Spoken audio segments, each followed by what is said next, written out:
Get the reaction from education sector unions now. We can speak to Sibusiso Malinga, acting president of NATU, as well as Mugwena Maluleke, Sadtu's General Secretary. Gentlemen, my thanks to you both, and thank you so much for being with us on this Saturday afternoon. Mr. Maluleke, if I can begin with you, the minister said this morning that the sector has agreed that it is ready to reopen schools come Monday. Are you confident it can happen safely this time? Good afternoon and good afternoon to your viewers, and thank you for having us and the opportunity. We really appreciate it. Look, we have had several meetings and we have made submission in terms of the directions that were given to us immediately after the closure of the school by the president of the country. We submitted as the 5 unions that the schools could not reopen on the 19th but only on the 26th, because we needed to be guided by science but also guided by the numbers in terms of the cases that we're beginning to see. So clearly it is going to depend on the president's announcements tomorrow. However, we have had a meeting on Friday with all the head of departments where they delivered the plans in terms of how they prepare themselves. So therefore, yes, in terms of those particular plans, we have realized that they have done some work in terms of the what we call the non-pharmaceutical interventions in terms of the sanitizers and the masks. And clearly it is that we have our concerns as always. However, the schools and the principals that were interviewed by ourselves were saying that they are ready for Monday's reopening, but it will be on a rotational and not all primary school learners will be coming back as it was earlier indicated, but then they will be using the week to ensure that we assess and see if indeed the schools are able to comply with the social distance, which is very fundamental in terms of the WHO, also by the NICD in South Africa. You mentioned some concerns. What are those concerns for Sadtu currently? The concerns are in terms of the vandalism. Really, we are saying that as the community and the people of South Africa, we've got to stand up and really stand in solidarity with our schools and protect the future of our children.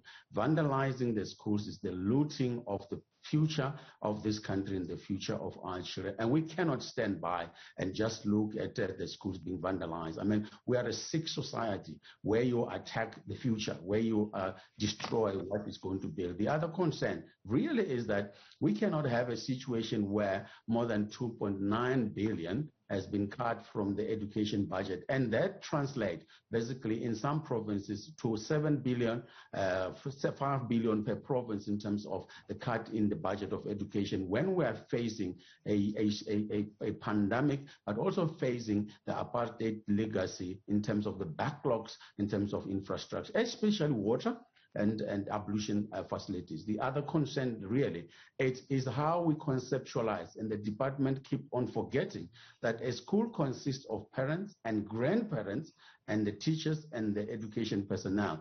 It's not only that they are only learners and then they are saying learners are not susceptible to transmission or the infection. So when the learner is infected, basically you must be concerned about the parents and the grandparents, and therefore we need a tangible plan in terms of how we're going to track and trace those who will be infected.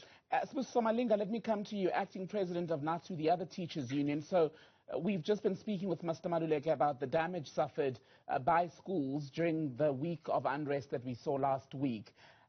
It's now quietened down quite a bit, in fact, overall in Gauteng and KZN. Do you worry, though, about a potential resurgence once schools have reopened? Because there has been some reporting in the media that there could very well be further unrest further down the line. Thank you so much for the opportunity, and greetings to your viewers at home. Actually, it was a very unfortunate incident that schools were actually targeted for looting. Schools, NATU can simply say, we had a lot of meetings with the Department of Education, but both province, that is KZN and Gauteng, together with the Minister of Education, they said everything are in order and in place that schools can be opened, let's say on Monday. But we have some serious concern because we cannot say schools will be actually normalized, where we still have great challenges in terms of toilets in schools. in terms of floor space, social distancing is priority. You know what has been happening in other schools, especially in high schools. You find that there were some kids who were sharing desks even before we close now. So we are a bit worried with social distancing because I've heard Minister when he said they are still investigating whether they can reduce the social distancing maybe to 1 meter.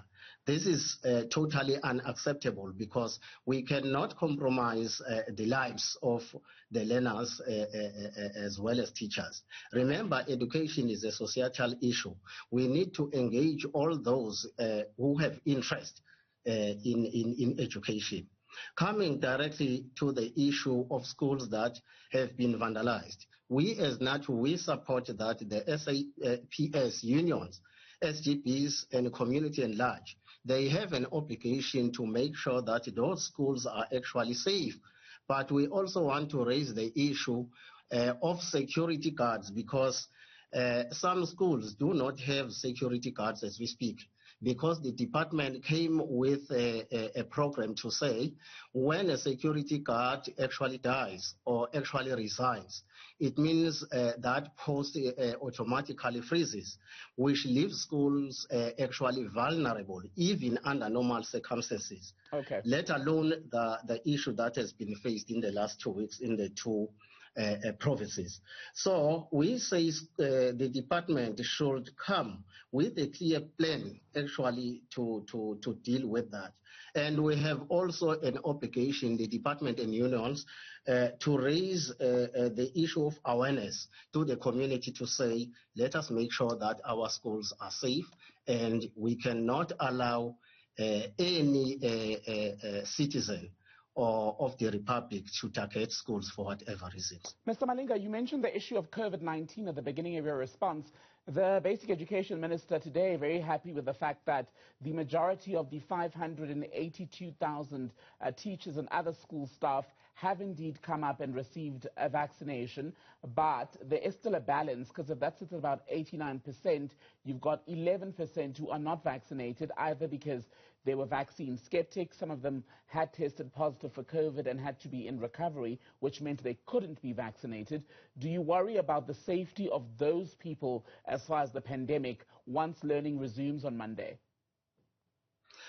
Yes, but we need to start off by saying, remember, vaccination was not compulsory. You understand? Mm-hmm. And we have many people or many teachers who could not vaccinate for different reasons. The minister only cited one of the reasons as to say they said vaccination sites were far away from them. But the most common reasons are some were sick. Remember, you could not go for vaccination if you are sick. Some, they did not vaccinate because of their religion. Of which I think is their constitutional right to do so. Therefore, I'm a bit worried that there are teachers with also comorbidities who could not vaccinate because of their own reasons. So we might have a challenge of those teachers who might also be vulnerable, and they may also look for a concession, of which we think we need to sit down with the department and discuss those issues. Remember, we said it's almost 30,000 educators who have just tested positive. So we have a challenge as schools are going to be open on Monday. Definitely we'll be running short of teachers, as we already running short of teachers in many provinces, despite COVID-19. So I'm a bit worried, as we say, on the 2nd of August, let all, especially the foundation phase, come back to school. I'm still worried if we look at those factors, like to say, do we have enough water? Because water is also a basic need when you gather people together. You must also look at the PPEs. I've heard that most of the provinces are trying, or they have tried to secure those. But let's say our teachers and the public in general should shout, should there any school that does not meet the COVID-19 regulations. My thanks to you both, Sibusiso Malinga and Mr. Mugwena Maluleke, speaking to us with the reaction there from the two teachers' unions to the announcement today by Basic Education Minister Angie Motshekga that it's pretty much all systems go for the reopening of schools.